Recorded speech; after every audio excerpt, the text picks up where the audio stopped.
दर्शक महानुभाव तपाईँ देख्न सक्नुहुन्छ हेर्नु त आज कपिल वस्तुमा यस्तो हावाहुरीसहित पानी पर्न लागेको छ। यस्तो म चाहिँ हिँड्दा बिच बाटोमा चाहिँ एकजना आन्टीको घरमा बसेको छु। यस्तो छ नि यहाँ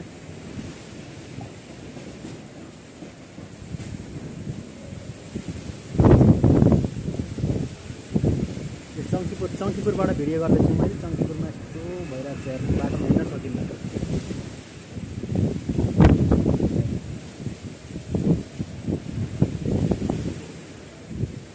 अहिलेको अवस्था भनेको यस्तो छ कपिल वस्तुको।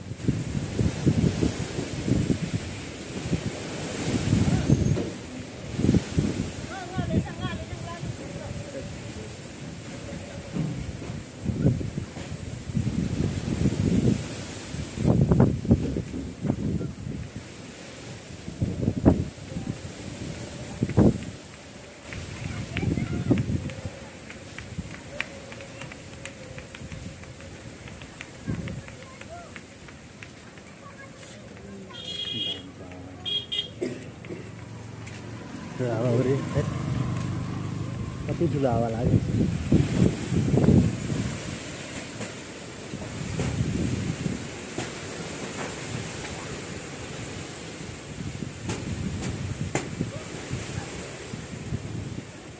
आँप टिप्नलाई यस्तो आँप टिप्नलाई भाइहरू एकदम है।